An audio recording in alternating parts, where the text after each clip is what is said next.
Welcome, welcome, welcome to episode 6 of Entr'acte with Juliet.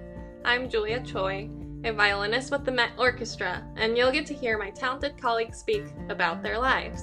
And in this specific one, lots of audition advice. Today's guest is Rob Knopper, a percussionist with the Met Orchestra.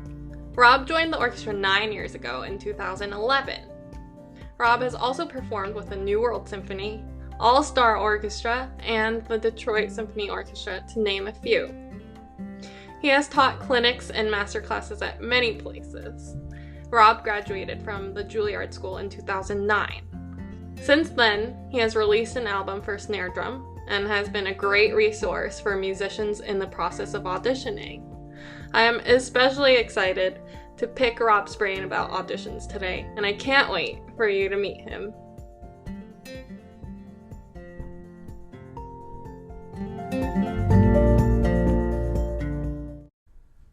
Hey Rob, it's so good to see you. Thank you so much for joining me today, and I'm so happy we get a chance to do this. Thank you. Thanks for having me. I appreciate it. Yeah, I'm so glad to have you. So Rob and I actually overlapped at school maybe 1 or 2 years, but we never actually got a chance to hang out and connect until much later. And I am good friends with his wife, Hansem, who also plays the violin at the Met. And congratulations, by the way, you guys are expecting a baby girl in January. Yes. It's so awesome. I can't wait to meet her. Yeah, and Rob is, of course, an awesome percussionist at the Met Orchestra, but he also is an audition guru and the person people have been turning to recently, for help with orchestra auditions. And he has taught clinics and masterclasses at many places, and he writes blogs related to auditioning and the mastering the art of auditions, and helps people on the audition circuit to win jobs. And it's so cool. He has a blog, courses, and so many other resources to help speed up the process for a future auditionee and to help them come up with strategies. And it's called the AuditionHacker, and you can find this on his website at robknopper.com. So Rob, okay, so I had asked the listeners who they wanted to hear from next, and they mentioned your name. They wanted to hear from you, Rob Knopper, the percussionist. So thank you so much for agreeing to be on the podcast again today, and I can't wait to pick your brain on auditions. So the main course of this episode is obviously going to revolve around the lovely life of auditions, because that's what your business is all about. But let's first get to know you as a person. Can you tell us about you and your background and upbringing? Yeah, well, I grew up in Michigan, kind of rural, small town, west of Ann Arbor.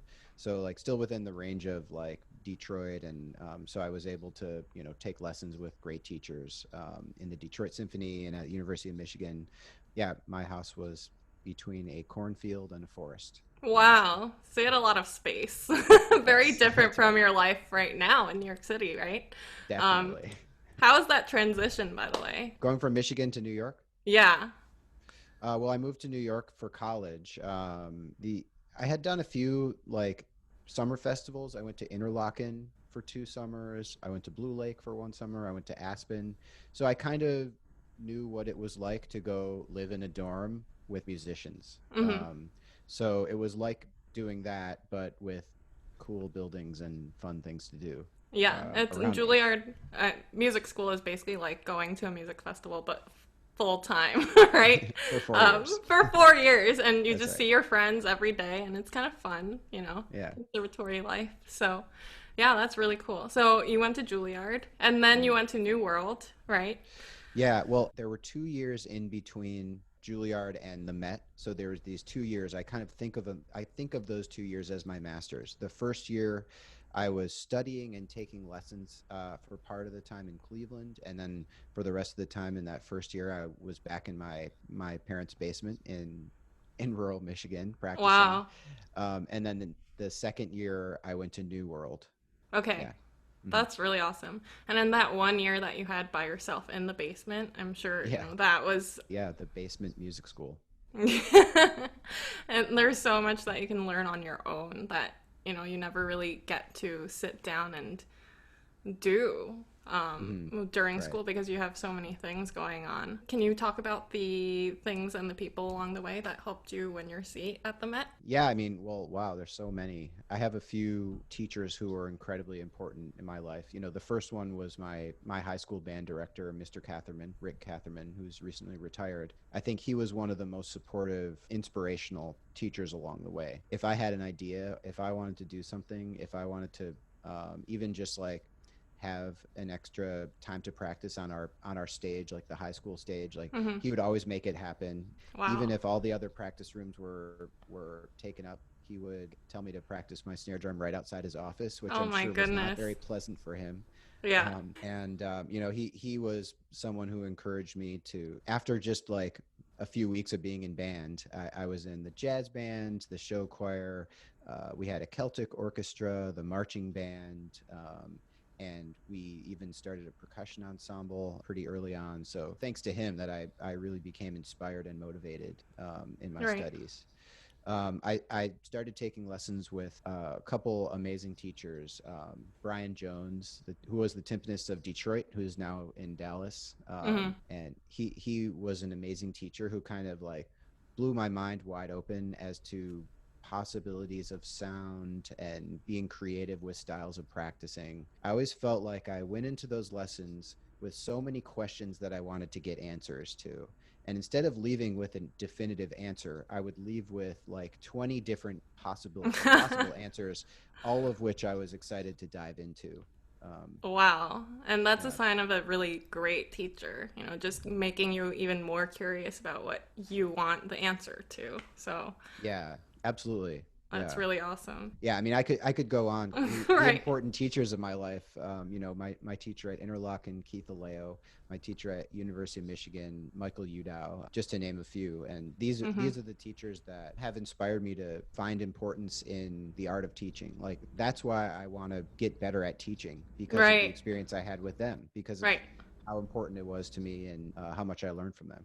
Yeah, Exactly. I'm trying to do the same thing too in my teaching. It's actually yeah, really hard because you have to kind of think backwards and it's like problem solving, and no two people are the same. So you kind of right. just have to, as a teacher, find what works for that particular student. So Yeah, all of these people, in your life that have made you you as a musician and as a person is it's really important for a young musician trying to be in the industry of music. So yeah, that's really definitely. cool. It seems like you have a really great lineup there of Yes, teachers and yes. I'm very thankful. yeah.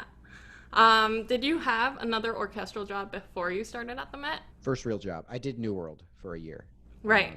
which is kind of like a semi-professional orchestra. Okay. Before I started at the Met, I did one Christmas Pops gig with the Fort Wayne Philharmonic. Um, Oh, well, that's awesome. How was that for you to begin your professional life in the pit orchestra and, specifically at the Met?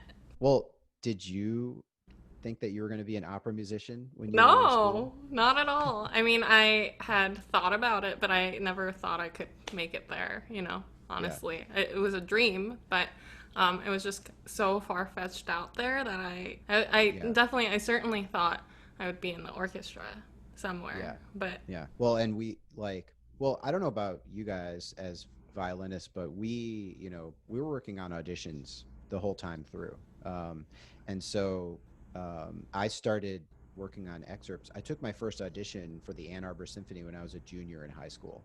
wow. And so like I was playing like Lieutenant Kiji and Porgy and Bess and Colas Brugnon, like all the standard orchestra audition excerpts, like ever since I was, pretty young. Yeah. And also I was like really into timpani at the time and working on learning, all the Beethoven symphonies, all the Brahms, all the Mahler, and so I loved symphony orchestra music. Mm-hmm. That was the great love of my musical life, classically. And do you know Pat Posey? Was he the orchestra Yes, manager at Juilliard? he So was. I used to try to avoid opera at Juilliard, Uh-huh. not just because it's opera, but because at Juilliard they make you come to like 25 rehearsals and then you have two shows or something like Right. that.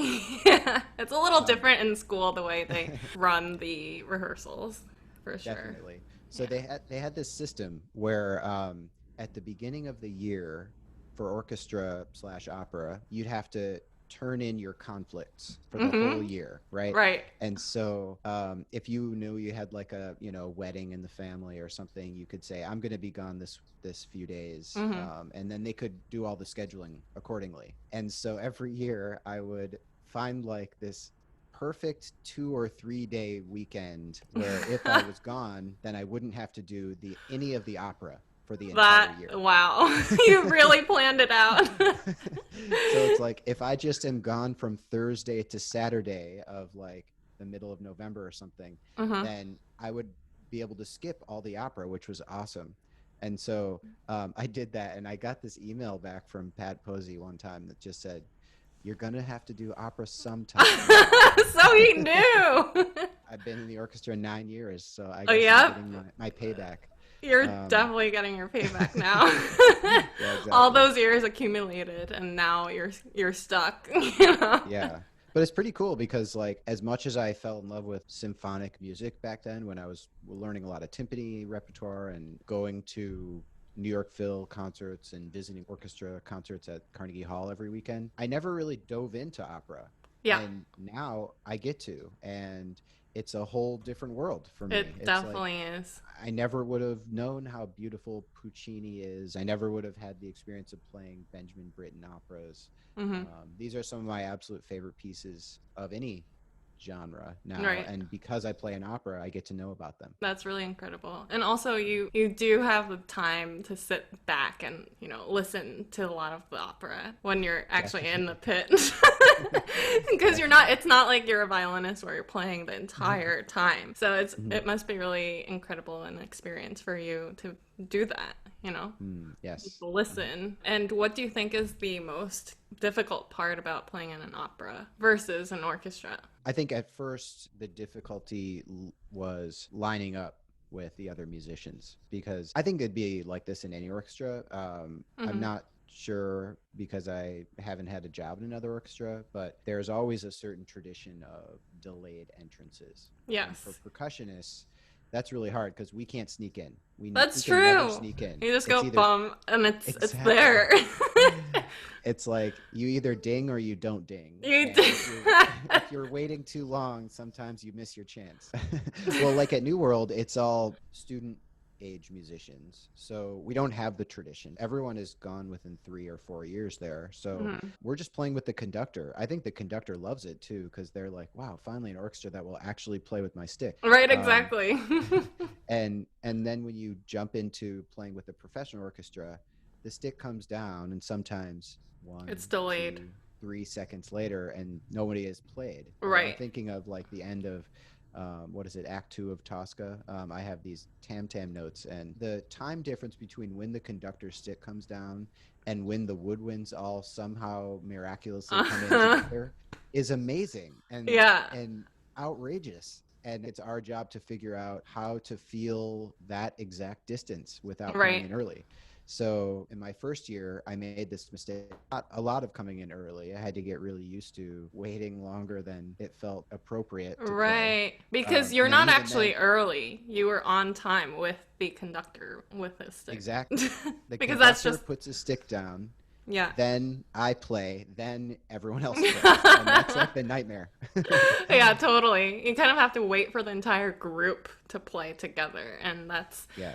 that is really challenging, especially when you first join a group. So you kind of have Mhm. to have that time to adapt a little bit Yeah. more. Yeah. Exactly. Yeah. I don't think it's my natural state of playing to Hmm. delay my entrance. But eventually you get used to it, and then it's okay. Yeah, it's different for you versus me because I have a bunch of people playing the same part, but you have this one part that you're playing alone. It's a solo, right? You're a Yeah. soloist basically. Everyone in the percussion and brass and winds, they're all only playing their own part for the Hmm. majority of the time. So, Right. yeah, that must be really scary actually. At least I can kind Yeah. of sneak in with a team of collective people who are playing the same exact thing. But wow. Yeah, and then when you throw singers into the mix, I guess that makes it even more challenging, you know. Yeah, right. Well, it's like we're playing along with them. We're playing with each other first, and then we have to make sure we're with them too. Right. I'd rather play with the woodwinds than with the singer because the singer's going to do whatever they want anyway. Yeah. It's Yeah. like which team do I follow or play with? Right. Um, Exactly. but sometimes it does line up, so it's Yeah. just harder because there are many more people involved, you know. Right. Right. And then when a new person comes into your section, what are the kinds of things that you look for, or you and your section mates are looking for in the person, like holistically and also specifically as a percussionist? Well, I guess I've been in the orchestra 9 years or so, and so we've had one new percussionist, Stephen White, Mm-hmm. and two new timpanists, Jason Haheim and Parker Lee. I hope you have all of them on your I podcast because will at some they're point. really, yeah, they're all amazing auditioners and really interesting thinkers and teachers. So when Stephen joined the orchestra, one of the things that I really loved about what he does is he is continuously being creative when he's playing. Um, Mm-hmm. so it's like he might have figured out he wants to play with this mallet and he's going to play around this volume. But the next time it comes back, it might be he might have continued his thought process and he might bring something. We're solo instruments, so you can play however you want. Mm-hmm. And he'll bring something with even a more interesting subtle color change based on his experience playing it the first time. And it's like Yeah. he's not just there to execute; he's there to explore. Mm-hmm. And it's always really interesting and fascinating to me to hear that process. Like I get to be next to him when he brings something interesting and new. I feel Uh-huh. really lucky. That's Yeah, awesome. I think that's really cool way Just that I've observed, him playing in the section. mm-hmm. Cool. Just staying curious, I guess, is Yeah, really right. important. And it Mhm. inspires your section mates too. So, Yes, that's right. yeah, that's awesome. Well, okay, let's talk about auditions now. Sure. What was your audition trek like getting to the Met? I mean, I find it so often that people would much rather learn from someone who is relatable or has had similar experiences than someone who won their first or second audition ever because they want to know how you overcame all these struggles and dealt with all the obstacles along the way. Yeah, right, right. Well, I feel like, yeah, nothing has ever really come easy to me in terms of auditioning. Mm-hmm. So Me I told too. you, yeah. And I know you took a lot of auditions too. We Yeah. talked about that before you even won your job at the Right. Met. Yeah, you had kind of a long and winding journey. And Yes. I think a lot of people are like that. I think the people who win their auditions first thing are really the exception. Mm-hmm. And I'm like so jealous of the people who don't have to struggle that much with it. I just don't know what that's like. So I told you I started auditioning when I was in high school. That Mm-hmm. auditioned my junior year. That was about 9 or 10 years before I won my job at the Met. And in between, I took over 50 auditions. Wow. Um, But that's including school auditions and stuff like that, music festivals and things. it is, yes. Yeah. So music festivals, school, youth, or like New World type orchestras, and then professional orchestras. Mm-hmm. So it's funny because, like, if I were a student now, I would look up at somebody who is in the Met and who had won an audition there as like, wow, I'm sure they're like, they've never done anything wrong. Maybe they've never even missed a note. But like out of those over 50 auditions, I was rejected from 40 of them. Yeah. I mean, Yeah, that's basically the reality of it. It's like when you go on Instagram and these reels come up now, it's like they have the actual picture that they showcase and oh yeah, then reality. yeah, exactly, yeah. Rob is like, I don't So know what you're talking about because I don't have Instagram. oh no, no, no. I think I know what you mean. Yeah. So basically, I think my guiding force throughout all of that is I have a character trait of I'm just a little bit obsessive. I'm an obsessive person. Mm-hmm. Um, Even when I'm not in the practice room, I'll be going over everything that happened in my last practice session and thinking about all the things I could do next and worrying about what the best way to structure my time going forward is. What strategies can I try utilizing next? Mm-hmm. And so, like, for a long time, my biggest problem was nerves. And I think for the first like 8 or 9 years of auditioning, nerves was a huge problem. I would get into the audition, even if this never happened in the practice room, my hands would start to shake. Yeah. And that was crazy because, you know, if your hands are shaking and you're trying to play a soft snare drum roll, then it doesn't sound like a soft Oh my snare drum God. roll. I can't even And imagine. yeah. I mean, we've all dealt with nerves, you know, for sure. I mean, I think it's safe to say that all musicians deal with nerves all the time. And if you're not, Yeah. you're the exception. So, but Yeah, as a right. percussionist, because there's so much control involved, I feel like it would be even harder. Yeah, I don't know. Honestly, I don't know how my experience is easier or harder than others because I've only ever lived my own experience, but it felt like it was the worst thing on earth. And every time I got an audition, it was very extremely disappointing, devastating, and it would feel like all this work I had done on my excerpts and all the practicing that I had done, all the technique exercises, even though this wasn't true, it felt like they were all a waste. Because it's Right. like, well, if I did all that work and then I just didn't get anywhere at the audition, then what was all that for? Yeah, I hear you. Um, I've been yeah, there so many yeah, times. exactly. Right. Yeah, it sucks. So Yeah. what ended up happening was as I was taking these auditions over time and getting rejected over and over, after every audition, I would go through that kind of, I don't know how to describe it, mourning process almost. Like you get the disappointment, it takes you a few days to get over it. And eventually I'd like get motivated to figure out what went wrong and how I can fix it for next time. Yeah. So what ended up happening was I would say to myself, okay, something went wrong or that particular process didn't work, but I do have some things going for me. Like I can play flams, okay, or Hmm. whatever. I can play like What's I flams? flams are on snare drum. You play a soft note Oh. and a loud note close together. Okay. See, I Or don't know like anything. yeah. Or like my xylophone scales are okay. You know, I would have to like remind myself some things are going well, but some Okay. things aren't going well. So considering that, let's pick up the pieces and move on and figure out what to do next. So I would basically look at the actual process that I went through to prepare for that audition. Hmm. You know, what were the steps? What were the components of practicing? You know, did I record myself? Did I play for other people? Did I do slow practicing? Did I do at tempo practicing? And I would say, okay, if I had to rewrite my own audition preparation system, what would be better about it? How could I make sure that this problem that happened a few days ago never ever happens again? Hmm. And so what ended up happening was over time, through many iterations of this audition preparation process, making some improvements and then testing it out on an audition and then Yeah. repeat. The audition preparation process itself became stronger and stronger. Hmm. And I started to see that as my asset. It wasn't whether or not I had won an audition. It wasn't what was on my resume. It was how effective and thorough is my audition preparation Right. process itself. Exactly. Yeah. And even if I lose the audition, I can still grow and improve that process. Hmm. That was what I felt like was mine. Even if none of the jobs were mine, the audition preparation process was mine and under my Yeah. control. Wow. So It's kind of like auditioning yeah, is your job, right? So yeah, you're just yeah, getting better at it and improving. A really yeah. awesome way to look at it. Yeah, and it was also the only way I could like stay sane and keep Yeah. pushing forward.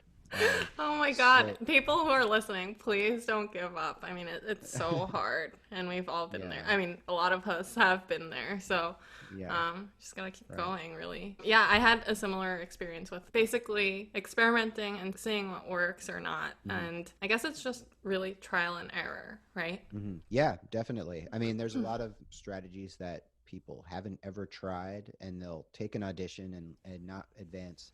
They'll come to Mm-hmm. me and say, you know, they'll give me some item on a long list of excuses like, oh, that orchestra committee knew who they wanted, or Yeah. I played well. What's wrong with the committee? You know, or I was feeling distracted because somebody else was playing near me in the warm up room, or whatever happened. And so that must be the reason why I didn't advance. A lot I've of times definitely with been like, there. I've been guilty of yeah, that too. You know, we all try to come up with excuses of why you didn't do well, but right, it's right. really in your preparation, as you're saying. So, Yeah, exactly. You know, any of those so-called excuses. I mean, there are elements in your audition preparation process that you can test out and install to address those things. And Yeah. so usually when people come to me like that, I'll say, okay, let's go over a list of things that could address that. Tell me which ones you've done or which ones you've at least tried. And it'll be like, no, haven't tried that. Haven't tried that. Oh, I tried that a little bit. And I'm like, well, look, you could still attribute the cause of not advancing to that thing you were saying. And or you could just try these things, because how could it hurt to try some new audition preparation strategies? So anyway, like I would just to finish the thought, eventually my audition preparation process, the number of problems with it started to be minimal, and the reasons that I wasn't advancing, I was detecting and solving the last few problems in my audition preparation process. Hmm. And it's not until your audition preparation process is thorough, at least to a point, before you start to advance. Because if you have one big hole, then you just won't advance, and it'll feel like you've done nothing, Yeah. even if you've done a lot. So finally, once it started to all come together, then I started advancing, and it really only took about 2 years. I had this upward trajectory of auditions where I started getting into summer festivals and then New World, and then less than a year later, I got into the Met, and then I stopped Oh auditioning my forever. gosh, that's awesome. I mean, you say you've taken so many auditions, but it was in this shorter span of time than most Yeah, people, you know. So absolutely. that's great that you really focused on what you're doing, and the trial and error thing really worked for you. So is that sort of what prompted you to begin your business? Yeah. You Well, wanted to help people, yeah, basically. exactly. Exactly. Um, I always imagine myself back in Chelsea, Michigan, the town I grew up in, and feeling kind of isolated. I had my once a week lessons, and that was really great. But then, what do I do in the other 6 days and Right. 23 hours? And I always had so many struggles with my playing and my auditioning, and I never knew, without a ton of difficult trial and error and frustrating, ineffective strategies, how to fix things. And Hmm. so I figured, if I've found solutions to any of these struggles that other people are having, then I almost felt like it was my duty to figure out how to help them Right. overcome those struggles. That's what I decided to do. I also realized I have this really thorough, detailed, crafted audition preparation process that I made for myself. I've never seen what somebody else's audition preparation process looks like. So I Hmm. should just I should just lay mine out beginning to end, like exactly how I prepared for my Met audition, since Right. it might not be the answer for everybody, but at least it is a answer that's potentially usable, or at least people can pick it apart and try out different aspects of it. Right. I can't So really that's think of any other program that's like yours. So you're kind of a pioneer in your in your business, and I think it's really awesome that you share your stories and stories of others also. It's hard to keep going on this path without support, and it's kind of the mhm. support system that you've built for your students, for your clients. So I think it's really incredible that you're what you're doing. Thank you. Yeah, audition preparation is lonely too. It really is. It's horrible. Yeah, yeah. Let's just be honest. Anyway, you have so many tips online, on your website, Mhm. robknopper.com, but could you share some of your general tips with us? Maybe, A, for a person who has yet to go into their first ever audition, and then B, a tip for someone who has had their fair share of auditions but hasn't really gotten out of the semifinals. And Mhm. then C, for that one person who has done 1.5 million auditions and is so close, but is so burnt out and, on the brink of giving up. Okay.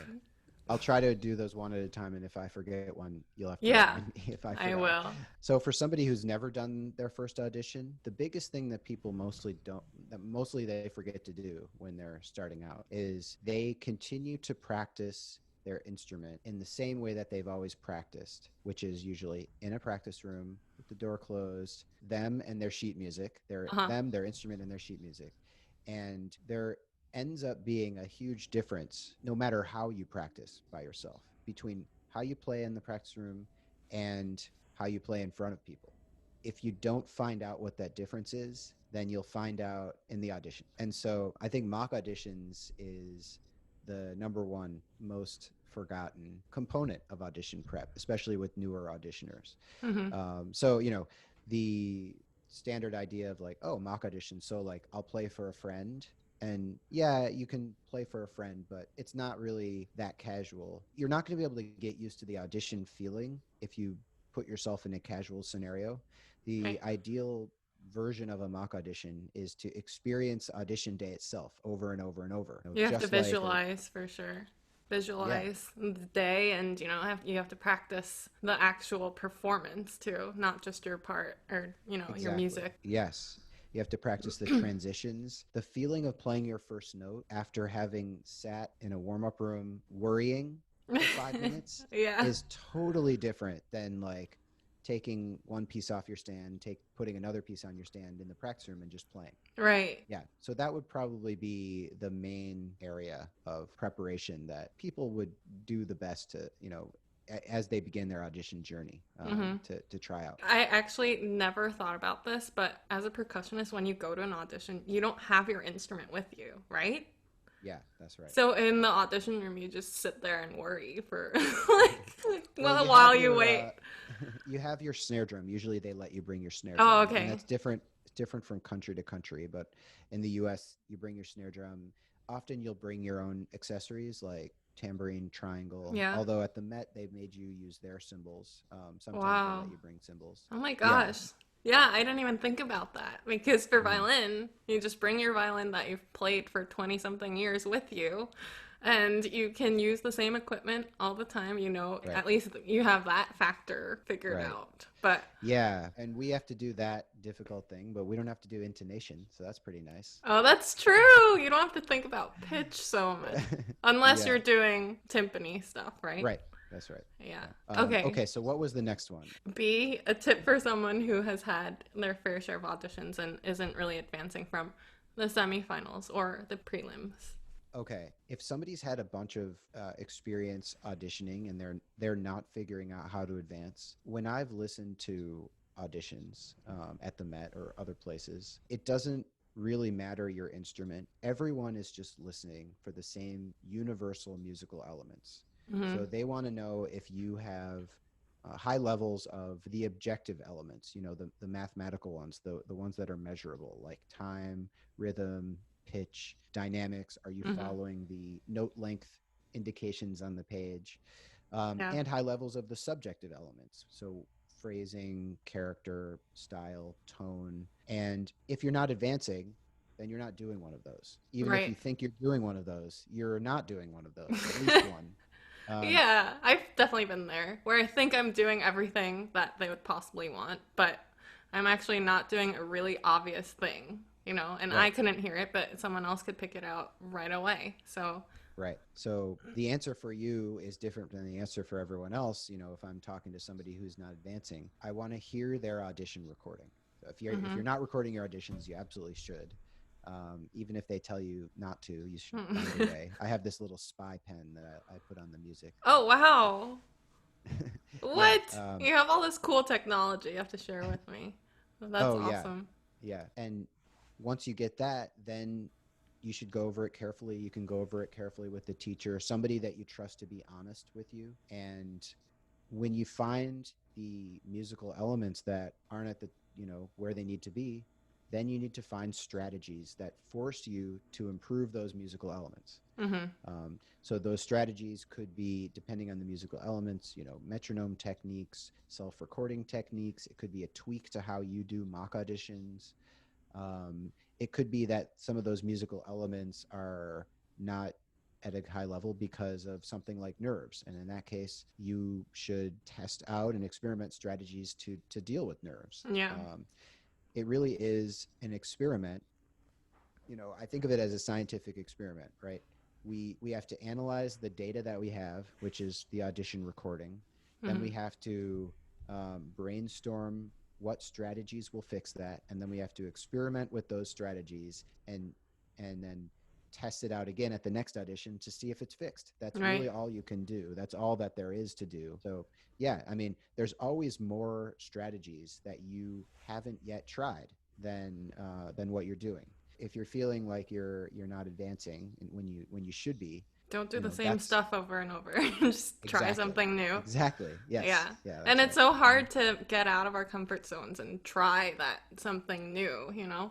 If you're not fixing something and you don't hear it, then it's not going to go anywhere. So, Yeah, exactly. Yeah. and the last one for that person who's done 1.5 million and Mhm. is so close, but really burnt out and on the brink of giving up in the finals, always the last one standing. Oh, right, right. Somebody who's like a perennial runner-up or something. Yeah. Yeah. I mean, I basically have the same advice for them as the second scenario, you know. Yeah. As great as they think they are, there's something in their musical elements that is causing committee members to hesitate and to vote for somebody else. Mhm. And what is that? You know, we need to detect it, diagnose it, brainstorm solutions, and experiment with solutions. Yeah. Yeah, so that usually like there's some major structural change or even minor structural change, some tweak in the specifics, the details of the work they do. I mean, Right. if you think about it, the committee is listening to you for only a few minutes, maybe even like 2 minutes of actual playing sometimes, Mhm. like in the first round. But in the details of what you give them, there's so much information. There's so many tiny micro details that you're offering to them to listen to understand who you are as a player. You Mhm. know, there's the minuscule decisions of placement of notes. There's the subtle details of how one note relates to the next in terms of the phrase and the emotional growth. So like when you hear of people who get cut after one excerpt in the Chicago Symphony audition or something like that. Yeah, those committee members are just listening and they just know they can hear those Yeah. details. Even if you can't, they can. And Mhm. so, what you're delivering to them, those few minutes of playing, you're showing them your musical level, your standards for yourself, and you're essentially showing them the work that you did on the excerpts leading up towards that day. Right. So the best way that you can change the result and get more yes votes is to change your process that you go through leading up to that day. Right. So there are, potentially one or more tweaks, positive tweaks that you could make in the actual details of the strategy that you use to prepare those excerpts for that Mhm. day that will prove to the committee that you deserve those yes votes. Right. You're presenting an excerpt, a 5-minute excerpt, a 10-minute excerpt of your playing in general. Yeah, yeah, So, exactly. And they're not like judging you based on your Don Juan. They're judging you based on the process that you use to prepare that Don Juan. mhm. They see your process through your Don Juan. They want to know that you have a process that you can apply to all the rest of the music that they'll give you for your entire career. But all that you can do is show them that your process works this well on Don Juan and therefore will work great on other pieces. Right. Yeah. Because once you're in, they're kind of stuck with you once you get tenure forever. Exactly. So they have to just make sure, that Hmm. they're really Right. choosing someone that's responsible, I guess. Responsible in Yeah. practicing and in preparation. Yeah, that's just really great advice. Thank you, Rob. Mm. Yeah, I actually have never experienced a percussion audition before. And so I realized in prepping for this interview and coming up with my list of questions that I've never even experienced a mock audition for a percussionist. So, Hmm. what do you guys look for in a percussion audition? Yeah. Well, I mean, if you sat in even like an hour of percussion auditions, you'd immediately know what to listen for Really? without, I don't yeah. know. I mean, if I was ever on the panel for a percussion audition, I don't know if I would know what to listen for. Yeah. Well, you'd hear such variation between musician to musician. And it ends up being the Pretty same clear. universal musical elements that any other Okay. instrument audition would be considering. You know, Huh. you would start to recognize that some players had more of a commitment to consistency of tone Mm-hmm. or had more of a commitment to dynamic accuracy. There's just like I said before, there's the objective elements and there's the subjective elements, and they would Mm-hmm. start to become clear to you as you listen. So rhythm, Wow. time, dynamic, intonation are the same considerations that people would make about your audition that you Huh. obviously were able to prove to them that you had high levels of when you played the objective elements and then the subjective elements. Yeah. Interesting. I can't wait to sit in on one. and see Yeah. if what you're saying is true, you know. Which I'm sure it is. I'm just saying. Okay, so now that you've done all this experimenting and researching, can you kind of walk us through the ideal schedule that you'd make for yourself if you had an audition coming up in, let's say, a month? And Mhm. when there are a lot of excerpts and repertoire to prepare, how do you organize your practice time efficiently throughout the week or day? Yeah. Okay. Good question. So if I want to be really ready for the audition, I know that my excerpts have to go through a series of types of work.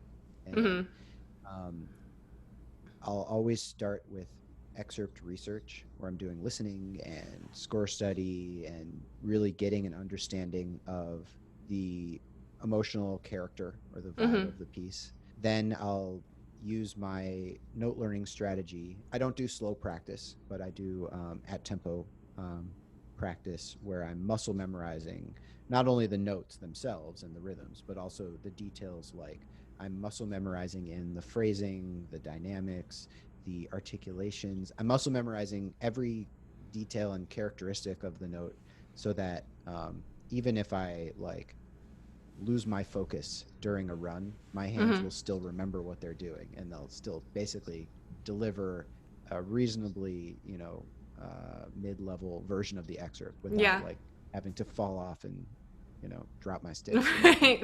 So Um, that on your worst day, you could still play exactly. Yeah. a certain level. Yeah. Yeah. And then I need to go through a self-recording process because when I'm doing that note learning process, I'm playing and listening at the same time. So I don't really have the full focus to hear all the polished details. Mm-hmm. So I need to separate those activities of play, then listen, then play, then listen, and in that Yeah. way I can go much deeper into the polish of exactly where things are out of rhythm or where a tone is slightly inconsistent.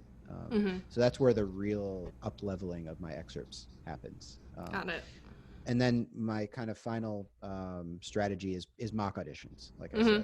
said. So then the difference between how good I can get excerpts in self-recording and then what they're like in mock auditions, very different. They go down quite a bit, and so I Right. have to get myself into the routine. I have to habitualize the feeling of mock auditioning or of Mm-hmm. auditioning so Yeah. that it's not just this foreign feeling that I'm all of a sudden feeling the day of the audition, but it's something that I've been experiencing daily for many weeks, ideally Mm-hmm. 6 weeks. Looks like you really have it down.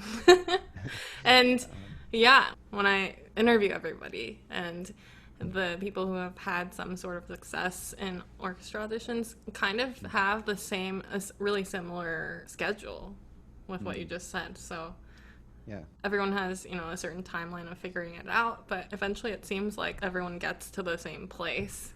yeah, cool. I'm glad to hear that. Yeah. Yeah. And how do you use technology to improve your practice time? Like what kind of stuff do you use? My favorite way to use technology is just my recording setup. Uh-huh. I have a system that I try to be as effective in my recording as possible. So first of all, I want to have an accurate example of my playing. So Mhm. I want to have a good mic and I want to put it at a distance so that I'm not just listening to myself from 2 feet in front of me, which is not going to be like any audition committee member. Yeah. They're going Wow. to be sitting at a big distance. So I want to place my mic quite far away from me and adjust my playing based on how they hear me from a distance. Huh. So I've actually never tried that. Really thorough.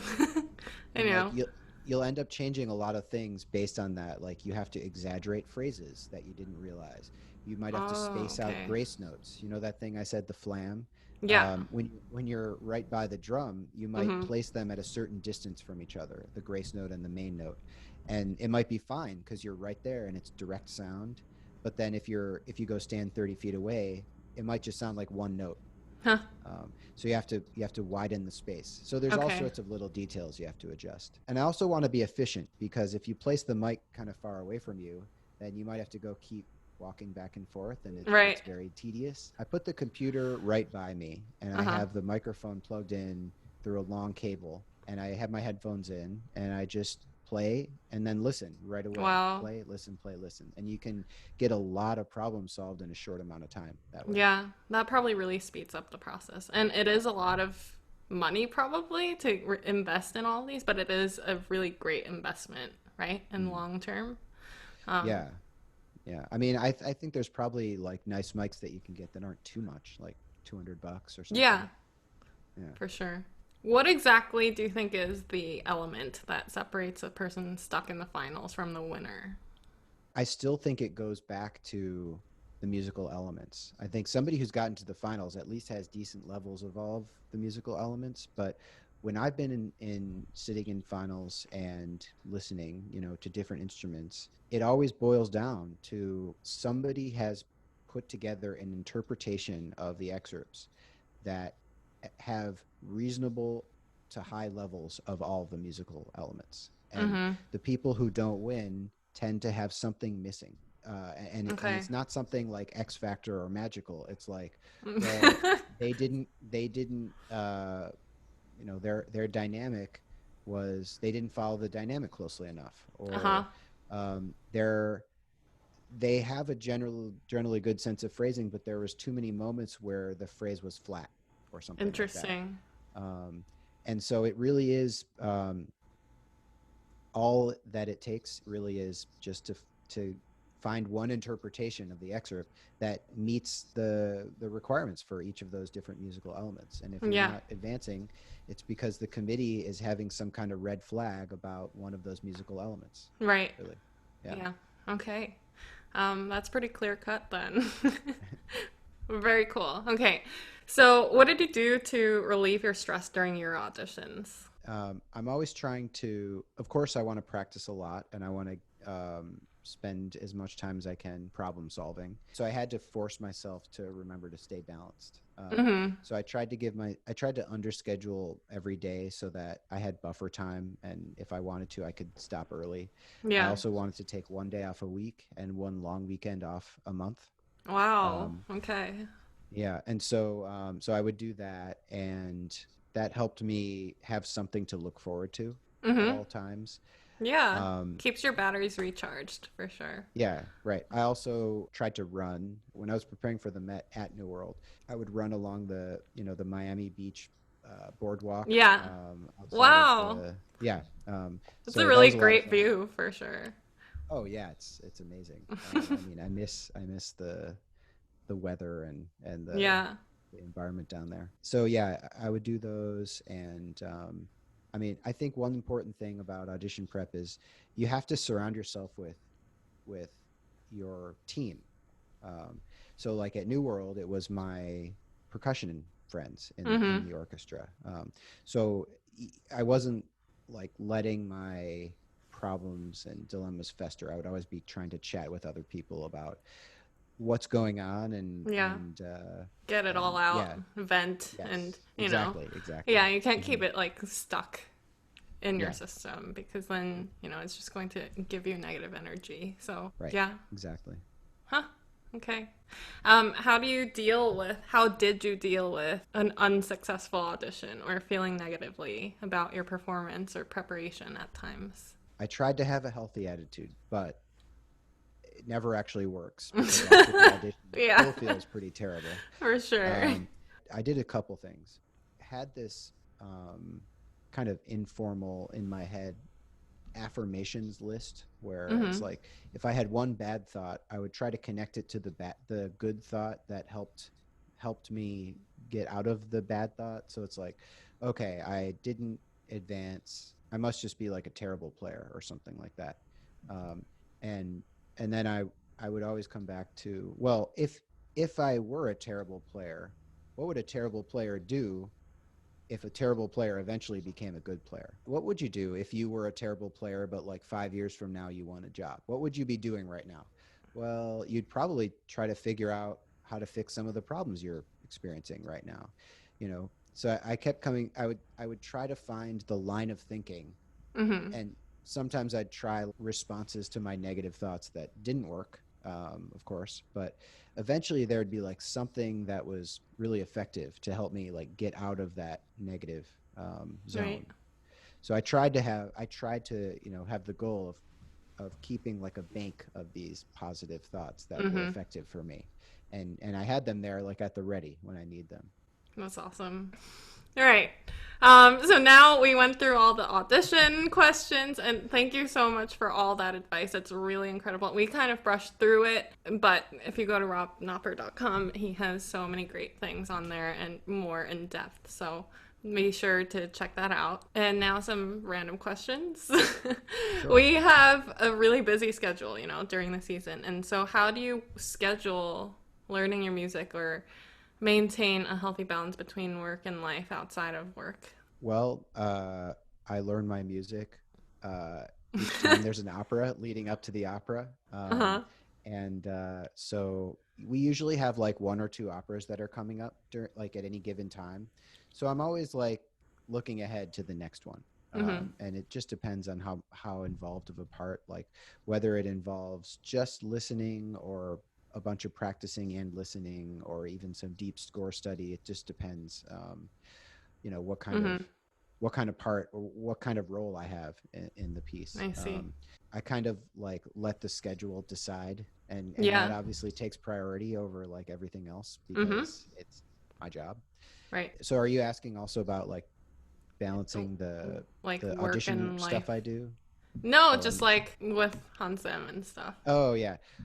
Well, I'm not that good at this, but she helps me like relax and realize that like I don't have to work and practice and be productive every second of every day. Yeah. Um, It's important to so have that person for sure. yeah, yeah.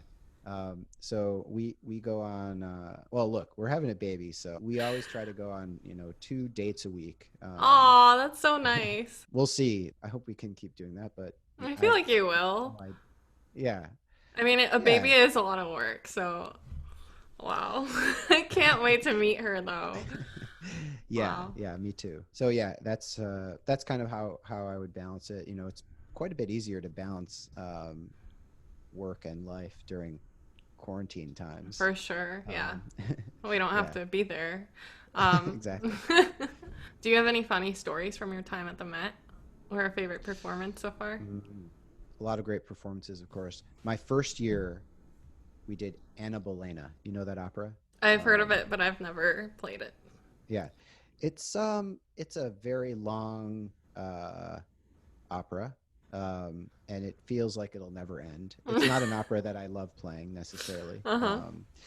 but that was my first year, and I was like really, really like nervous about making sure that everybody like Likes just you thought of and me as a good addition to the orchestra. I didn't want yeah. to stand out ever. So we were playing that. There was like something like 15 performances of that, and I did all the performances on cymbals except for the last one. The last one Mhm. I had to do the snare drum part, and the snare drum part included, I think, something in the pit and then something backstage. And I knew that this backstage part, the time that I had to move between the in the pit playing and the backstage playing was not that long. It's Mhm. like I had to run backstage, like go across the house to the other side of the stage, and then Yeah. go up the stairs and bring my drum. So what happened was, and this was the first time I did this, and it was the last performance of the entire run too. So I placed my drum in the staircase so that I would save time, so that I Mhm. wouldn't have to go get the drum and like Oh carry it. no. I placed the drum in the staircase on that side. So when I went over there, I was, running over after my pit moment, and there was this curtain like blocking the staircase, this gray curtain. Mhm. And I was like, I was new. I didn't know what a curtain in the staircase was there for. Like, what? It's a staircase. Why Oh would it be no. blocked?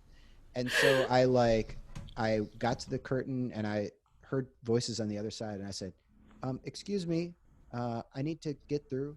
And they said, it's a dressing room. It was the dressing room for one of like a quick change, like one of the Uh-huh. singers had to change. And it turns out it was Anna Netrebko's Oh my dressing god. room.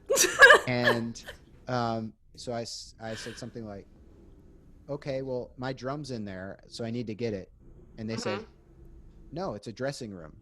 And so I was like, okay, well, what's the worst that can happen? I'm not going to play my snare drum roll, maybe. Um, anyway, so I just like waited there, and finally, I didn't hear anything. Finally, I said, "Excuse me," and I didn't hear anything. They had left without even telling me. They had left, That's like so silently. annoying. So I like pulled down the curtain. I got my drum. I still hadn't missed my entrance, but I like went Oh, right up good. to my entrance. I went up right up. The stage conductor who like helps you with your offstage entrance was like, "Oh, finally you're here. Like you're late." And so I was like, I know, I'm sorry." And I got my drum all ready, and the entire chorus was standing just to the left of me. Uh-huh. We were all backstage. They were about to sing, and slowly walking by is Anna Netrebko, and she sees me. She sees the drum. She obviously recognizes the drum, and because it was in her dressing room, Uh-huh. it the music was like very soft and very like subtle at that moment. Like you could hear a pin drop, and she slapped the top of my drum and made the loudest noise on my drum that I've almost ever heard. I mean, maybe, it just sounded so loud. And the entire chorus started like snickering at me. And then the Holy so she crap. passed by, and then behind her came her dresser, like who was in the dressing room with her. And she said, "That's what you get for trying to get into Anna Netrebko's dressing room." I think it was like a snarky, like, "I see you. You were trying to get into my dressing room." I think it was meant to be a Huh. joke. I'm not sure she Okay. was expecting it to be that loud, though, to be honest. But it is a drum, so Jeez. She should have yeah. tried it out in the dressing room. Fortunately, when you're backstage, like the orchestra doesn't see you, so they didn't exactly know who it was that made that loud Yeah. noise backstage. That's wow. That's quite a story. If you didn't pick up percussion back in the day, what do you think it would be now? Good question. I You mean, don't. I've always been into computer programming. I I love like data when it comes to sports. Like Mhm. I get if I let myself, I'll go really deep down the rabbit hole of like Yeah. analyzing like baseball players' averages and various Wow. statistics. And that's kind of Yeah, fitting because that's what you do with these auditions with your clients. So, yeah, right. I'm really into music, of course. Like when I think about other things I would do, the first thoughts are like, well, maybe I would play like drum set in a rock band, um or which you I could do, do right? I mean, you I play in I a band, I or don't did you? currently play in any bands, but yeah, Okay, I have played in lots of bands, and even when I started my job at the Met, I was playing in bands. But that's so since cool. yeah, for the past few years, I've taken a break from that, but I could see going back into Uh it. huh. That's awesome. What are your aspirations and hopes 20 years from now? I hope 20 years from now to be 1 year away from retirement. Yeah, And I hope our daughter's supposed to be born in January. So 20 years from now, she's going to be like starting college. that's So true. I hope Holy I can crap. like go visit her there and bring her there. Yeah. That's kind of weird to think about it that way. Oh Yeah. my goodness. Yeah. Um, do you love living in New York City and exploring? You've been here for a while, right? And what's your Yeah. favorite part of the city? Yeah, I like just walking around. I love going for like a huge long walk just in some random area. It's a lot of fun. We live in Hell's Kitchen now, and we'll go walk down to like the West Village or Soho or something like that. Mm-hmm. I love downtown. I would really love to have more chances to hang out in Brooklyn. Mm-hmm. It's so far away, and I It's a just don't trek feel like definitely I to have get time. there. Yeah, Yeah. But you and Hansam go to really cool places and it's so yeah. cool. Um, if you could give yourself 10 years ago some advice, what would you say? 10 years ago, that was when I was in New World. That was when I was just starting New World, 10 years ago. So probably the advice I would give myself, at that time, I was I felt like I was really on a mission in my auditioning, and I think I would have told myself that I was on the right track, and it's okay to take take it a little bit slower. Mhm. Because it would have been nice to enjoy, my second and third year of being in New World, if Right. I knew that I was able to get into, a good orchestra afterwards.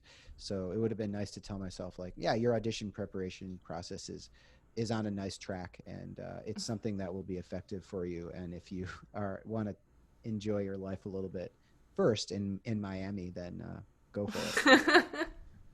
Yeah, and it's clearly been so successful, not just for you, but for so many other people too. So thank you for doing what you're doing. What have you been doing during quarantine? Do you have any new Um, projects? yeah, well, I've been learning Korean, and so the Right, you went to Korea, yeah, right? last fall I was doing half year sabbatical, and I took a class at Yonsei University. You Mm-hmm. know the movie Parasite? Did you watch it? Yes, yeah, it's so The good. Oh yeah, the fake diploma that they make, that they like create in their printer, Yeah, I is know. from Yonsei. That's the school. Yeah. I think it's a hard school to get into. It's not hard for the language program. Right. Anybody who's graduated from high school, I think, can get into that. But so I was taking that class there in person. It's a 3-month course, Wow. um, and I finished level 3 out of 6 in the That's fall. amazing. And I was really excited because this year, because of coronavirus, they offered their classes online. So of course we can't go Uh-huh. in person, but But you're they offered their continuing to do classes. them. So I did level 4. That ended last month. Wow, So it was very congratulations. intense, and yeah. I bet you're So better at Korean than me now. I'm not sure. Probably not. Probably I not, because mean, you at least you I grew don't up with it in know. your house, right? Yes, yeah. I mean, that's primarily the language I use with my parents for sure. So, Oh, really? Okay. Well, then there's no way that what you're okay, saying. well, we'll see because you keep getting better and better, and I'm kind of in fifth grade still. Oh, okay. Yeah, My that's good to know. vocabulary is just, that of a fifth grader because that's when I stopped going to Korean school to Oh, keep okay. going with, to get into pre-college and all that. And the program that I went to for Korean was on Saturdays, an all day kind of thing from 8 a.m. Ah, to 6 a.m. kind of thing. And they oh, would wow. basically pack in what people in Korea would learn in that week in one day. So Jeez. it was really intense, but I Mhm. stopped in fifth grade. So Okay. that's my vocabulary level. Um, yeah, Don't and you that's watch Korean dramas? I do. Yeah, I've been watching them a lot more now because of my parents, and I'm with them right now. But Yeah. if I were alone, I don't watch them so much. My sister's more the Korean drama queen, so. Okay. I see. Yeah. What do you miss most about playing at the Met? Probably Puccini. Mm-hmm. Just listening to Puccini operas. I mean, just Yeah, hearing those chord progressions is really beautiful and something that I miss. it's so beautiful. All of his Mhm. music. So. Yeah. Okay, Rob. So we have these lightning questions. So really quickly, if you can tell me this or that. Coffee or green tea? Coffee. Books or Netflix? Netflix. Cooking or takeout? Takeout.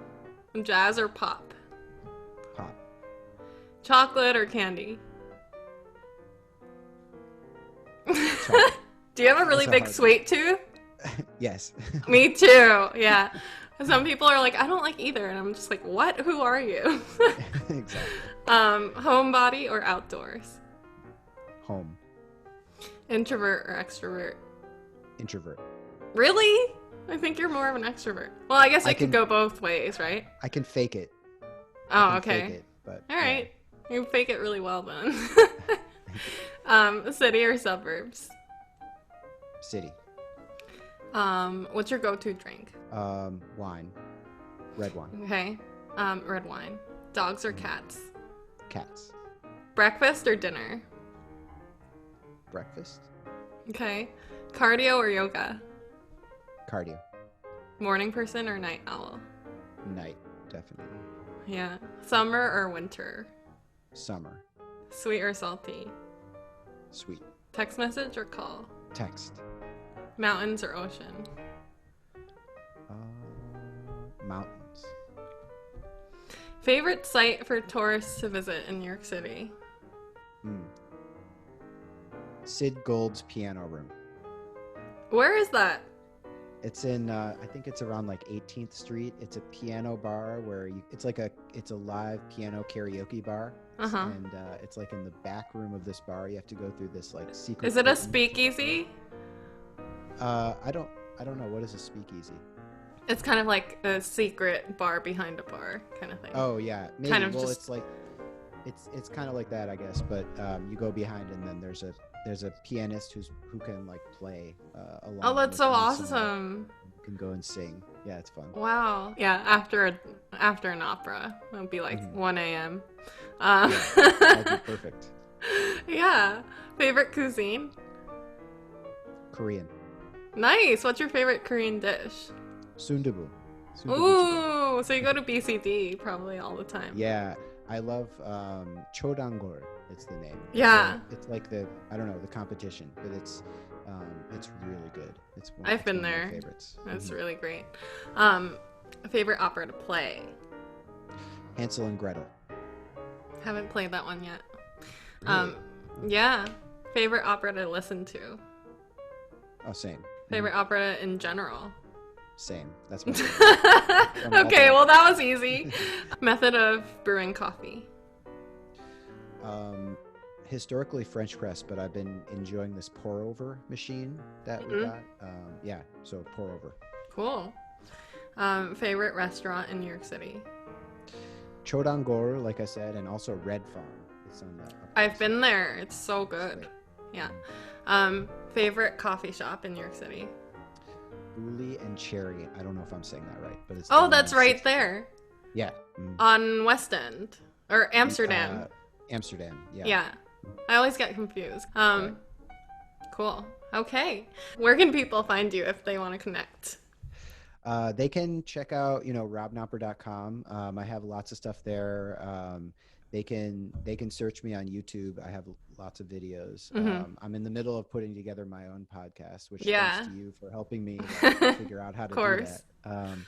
And so that's coming out. I'm not sure if that'll be up and running by the time this episode goes out, but eventually. Yeah. I can't wait to listen to it.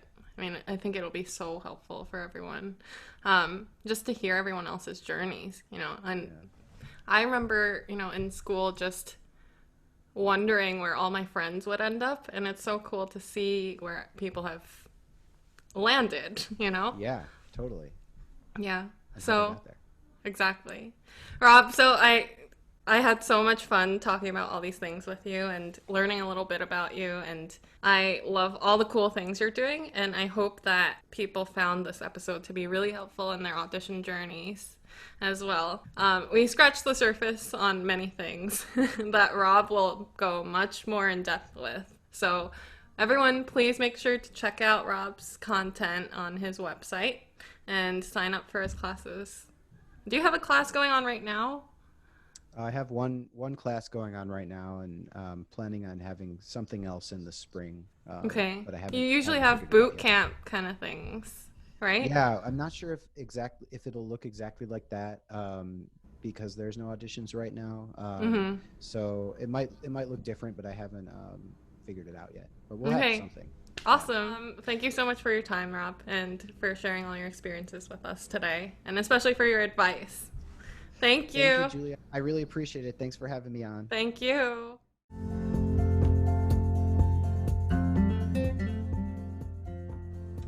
Thank you so much for tuning in to the 6th episode of Entr'acte with Julia. I'm Julia Choi, and my guest today was Rob Knopper, who is a percussionist with the Met Orchestra. That's it for today, folks. I hope you had a great time learning about Rob. If you want to learn more about Rob, you can visit his website and get in touch with him at robknopper.com. If you have a chance, please rate and review, hit subscribe to keep up with new episodes, and pass it along to a friend. Thank you so much again for joining. I hope you'll come back for more. In the meantime, you can check out juliachoiviolinist.com/podcast. See you next week.